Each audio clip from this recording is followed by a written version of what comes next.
The deep ocean, a terrifying and unpredictable place full of darkness and mystery that humans have yet to fully explore. It is a world that is shrouded in darkness beneath the surface, with only occasional rays of sunlight penetrating the depths. In fact, the ocean is so deep that sunlight can only penetrate the top layer, leaving the vast majority of it in complete darkness. Simply to put it, it is an alien world with creatures that are unlike anything found on land. They look so bizarre and unknown that they seem like they could have come from another planet, but perhaps still, the most unsettling thing about the ocean could be its vastness. The size of the ocean is simply one of the most daunting and terrifying aspects of our planet. It covers 71% of Earth's surface. It basically stretches out for hundreds if not thousands of miles in every direction with no sign of land in sight. The sheer enormity of the ocean can make even the bravest of explorers feel small and insignificant, reminding us all that the natural world is far more powerful than we can truly ever comprehend. Those who dare to venture into the abyss of the ocean, also known as underwater explorers or scuba divers, do so knowing full well that they could face unknown terrors that could claim their lives in an instant. One such explorer was Tom Pritchard. He tried to explore Andrea Doria, a shipwreck that lies on the bottom of the Atlantic Ocean, but what ended up happening to him in the depths of the ocean was something horrifying and mysterious that no human ever wanna face.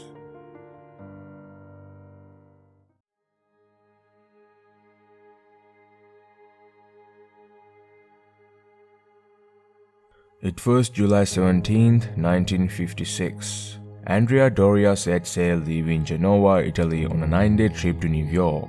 On board, there were 1,706 people, including passengers and crew members. The ship was an ocean liner measuring at 697 feet long. Although Andrea Doria was neither the fastest nor longest ship in its day, it was designed to be very luxurious with millions of dollars worth of artwork and decor. The ship was equipped with a double hull that divided into 11 compartments. But despite the fanciness, it had a number of major flaws regarding its seaworthiness. So, it had been about 8 days since Andrea Doria left Genoa. It was 25th of July. At about 10:45 p.m., as the ship sailed south of Nantucket, its radar captured an approaching vessel, the Stockholm, about 17 nautical miles away. Stockholm was another ship that was a bit smaller in comparison to Andrea Doria. It was constructed as the transatlantic ocean liner Stockholm for Swedish American Line. It was traveling from New York to Gothenburg, Sweden, and soon detected Andrea Doria on its radar. If both vessels were to continue on their course the way they were planning to, they will certainly collide. So quickly, both made few adjustments in their route in an effort to widen the passing distance, but that was not enough. Both made a few miscalculations reading their radars, so they were still at a risk of collision, and they weren't even fully aware of that. They thought, well, we did what we could, and probably now we are out of the woods, but in reality, they were not. To make matters worse, Andrea Doria was traveling in a heavy fog, and they wouldn't see anything unless they come in contact with something, and by that point, it would be too late. Now, both ships are heading toward each other, traveling at a combined speed of 40 knots. They both were unable to make the necessary adjustments to avoid a collision. So, just like that, at about 11:10 p.m., Andrea Doria and Stockholm collided at almost a 90-degree angle off the coast of Nantucket in the Atlantic Ocean. Andrea Doria was struck at the starboard side of it by the Stockholm, penetrating nearly 40 feet deep, opening 7 of its 11 watertight compartments. Although Stockholm's bow was crushed, it remained seaworthy, but on the other hand, Andrea Doria was fatally damaged. Within minutes of the collision, seawater began flowing down corridors, down stairwells, and any other way it could find into the next compartment in line. A sufficient number of lifeboats for all the passengers and crew were positioned on the side of the boat deck. Most passengers and crew members were able to get to those lifeboats and survive, but there were some who were just simply beyond saving. Within 30 minutes of impact on Andrea Doria, the decision to abandon the ship was made. Distress signals were sent out by each ship asking for more lifeboats, but by that point, 51 people had already lost their lives. 46 from Andrea Doria and 5 from Stockholm.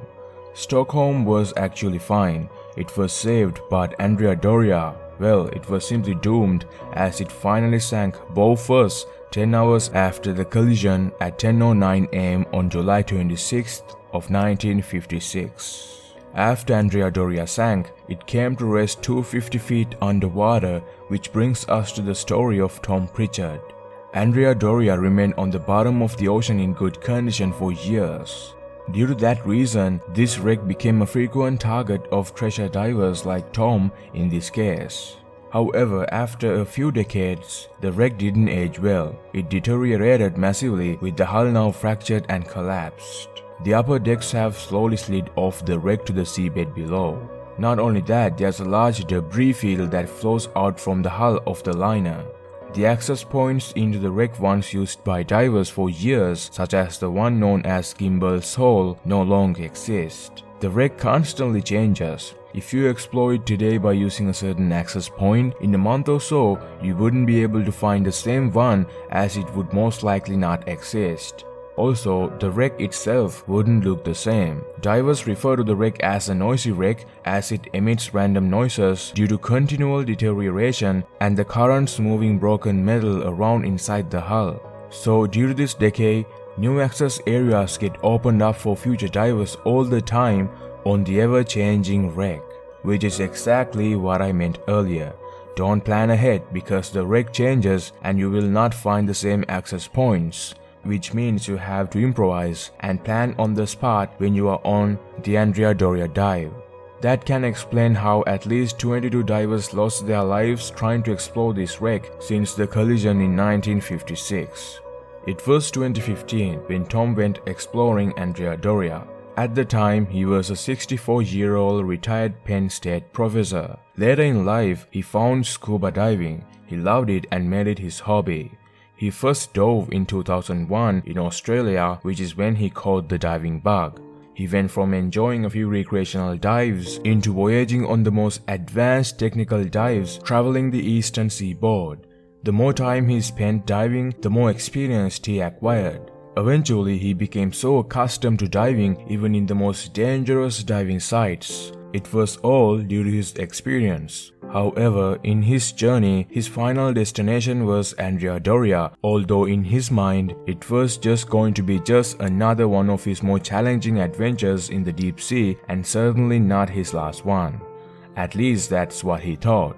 Tom was never a daredevil according to his friends. He would be very cautious of all the safety risks. He was also ultra careful about his equipment and gear. By the time of this dive, he had about 1,000 dives under his belt. So 2 days prior to the dive, with a buddy of his, he drove 6 hours to Rhode Island where they had planned to go on the Andrea Doria wreck dive. Tom and his friends found a boat and a crew named John Jack to take them to the dive location in the middle of the ocean. John Jack's crew also intended to dive to Andrea Doria for reasons work-related. So Tom thought, well, why not become a part of the crew along with his friends? I mean, after all, they are all diving to the same location, Andrea Doria. Monday was the day Tom had planned to go on the dive, but after the rocky overnight run to the Andrea Doria site, he was not feeling up to the challenge, so he decided not to dive that day. It was mostly because he was a bit sleep deprived and not feeling 100%. Instead, he helped others ready their equipment and seal up their suits. Nonetheless, the next day came, which was 21st of 2015. That day, Tom felt much better. He and his 2 friends, Sean Sweeney and Terry Marzel, put on their dive suits and loaded on their rebreathers to begin their descent to Andrea Doria. One of the chains attaching a mooring line to the famed wreck of the Andrea Doria had come loose. So on their dive, Tom, Sean and Terry had planned to secure it as well. Tom made sure to hold on to the mooring line as he made his way down to about 200 feet below the surface. This is the depth where most fatalities could happen. Beyond the physical dangers, there are also psychological and unknown horrors of ocean diving. The deep sea is a place of profound mystery and terror. What we know is a fraction compared to what we don't know. So the fear and suspense would only get worse from this point onward. But all Tom or any other diver for that matter can do is to pay attention to the dangers they know already. One of the more obvious hazards is oxygen toxicity. But thanks to Tom's rebreather controller, it changes the gas mixture for him to breathe in accordance with the depth. On advanced dives, divers use something called a trimix gas in their cylinders for breathing. It contains three gases: oxygen, nitrogen, and helium. Helium plays a major role in deep dives. It's an inert gas and doesn't interact with human bodies the same way oxygen or nitrogen do.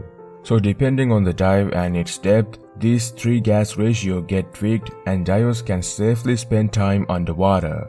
In Tom's case, he has all: trimix air, a rebreather, other crucial gear, training, and an immense amount of experience. But even with all that, a diver can only have several minutes to explore Andrea Doria when they're at the bottom. Just for the descent and ascent alone, they would spend all of their dive time. At max, a diver can spend about 15 minutes exploring the wreck before they must leave. During the little time divers get to explore the wreck, they normally affix strobe lights to the mooring line to help find their way back. Some hook lines of their own wound into the reels on their equipment onto the wreck near the mooring line so they can find their way back when their time in the wreck runs out. Some of the divers that died on this dive got either entangled or lost in the wreck. Even the slightest mistake is enough for such a disaster on deadly dives like this. For example, some divers had died because they panicked, spit out their mouthpieces, and drowned. But well, if you didn't get that unlucky, you would make your way back to the mooring line to start your long and slow ascent. The reason why I said a slow ascent is because you cannot rush to the surface. Another huge problem. You see, the more time a diver spends underwater breathing trimix air at an extreme depth, the longer they will have to spend making their way painstakingly back to the surface. There's a reason for that. It is because another deadly condition called decompression sickness. It is caused by a rapid decrease in the pressure that surrounds you of either air or water. As a result of this, the gas that you previously breathed or dissolved in your blood or tissues forms bubbles in your blood vessels, causing life-threatening complications. So in order to avoid this, you have to stop multiple times along the way during the ascent to the surface for your body to decompress and also get used to the changing pressure of the water as the surface is getting closer. So basically, every minute at the bottom increases the decompression time dramatically. For a dive of typical duration, the return to the surface requires about an hour, with stops nearly every 10 feet, pausing for precisely timed intervals. Alright, now that you have some context, let's see how Tom is doing. Alright, Tom is 200 feet below by now, and since then about 75 minutes went by. Sean and Terry made it back to the surface and to the John Jack, the boat. All while the two had no idea that Tom was actually missing. They thought he was right behind them, but now that they're on the boat and Tom is not at the surface, they knew something seems very wrong. Terry said the last time he saw Tom was at the 20-foot decompression stop just a few minutes ago. If he was at the 20-foot decompression stop, he should be right below the boat by now, but there was no sign of Tom. He was nowhere near that area to be seen. They radioed the Coast Guard. While one person radioed for help, others began throwing trash overboard. It's a way to help track the current and give the search and rescuers a trail to follow in case Tom was somewhere along the surface. In less than 3 minutes, the Coast Guard was in the air above them. That day the visibility was approximately a mile. If Tom ever had surfaced, the crew of the John Jack would have seen him. However, while all this was happening, there were two other divers who were still underwater exploring the wreck. When they approached the mooring line and reached for their strobe lights, they had noticed a third strobe light attached. They looked at the back of it and saw the initials TPC for Tom C. Pritchard. Right away they knew someone has gone missing on the seaboard. They couldn't panic themselves. They went through the necessary steps of the ascent, such as the decompression stops, before they resurfaced to alert the authorities. After about an hour since Tom went missing, these two divers emerged and gave the news of seeing a strobe belonging to someone with the initials TPC. By this point, everybody was looking for Tom based on what Terry's account of seeing him just below the boat, but now they all realized that it in fact must have been someone else that Terry had mistaken for Tom. It was probably Sean, as he was close to Terry at the time. Underwater, such mistakes are easy to make. They were all wearing the same dive suits as well. All this means that maybe Tom may never even have left Andrea Doria. One of the divers then said he might be still alive if he was on a rebreather. Maybe he's caught in a net inside the wreck. We could still save him. He has to descend and search for Tom, but the boat's two captains, Rich and Mark, had to make a difficult decision. They didn't allow anyone to go down and look for Tom. Even the Coast Guard officials agreed that it was a wise decision despite how difficult it may have been to make for the captains. It was a far greater risk to let any diver descend all the way down to search for Tom.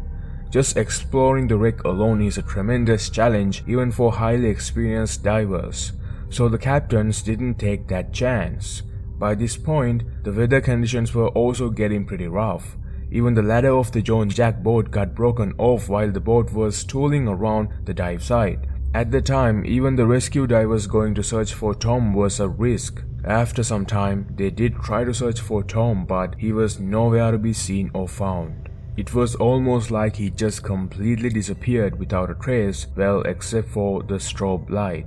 After about 40 hours since the Coast Guard arrived, the search was called off. Over 350 square nautical miles had been searched, and still, Tom was not found. What really happened to him will most likely never be known. It might have been an equipment failure or medical emergency, or maybe he just got trapped inside the wreck. There are way too many horrible things that could have happened to him. Think about it. Is it easy to get lost in a forest?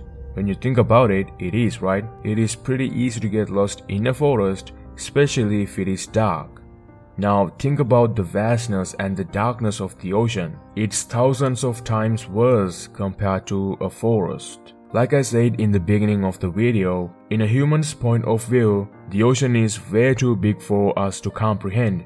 Where Tom got lost is in Atlantic Ocean, which covers an area of approximately 41 million square miles and reaches its maximum depth at 27,493 feet. I mean, imagine a diver in this ocean. It's really not a flabbergasting fact that he was never found when you actually think about it. It was a tragedy, but this could be a lesson to all the divers and sailors, or any human for that matter, out there. Despite training, knowledge and experience in ocean exploring, you are still prone to a lot of dangers underwater. Just don't get too comfortable there. That's all I wanna leave you guys with.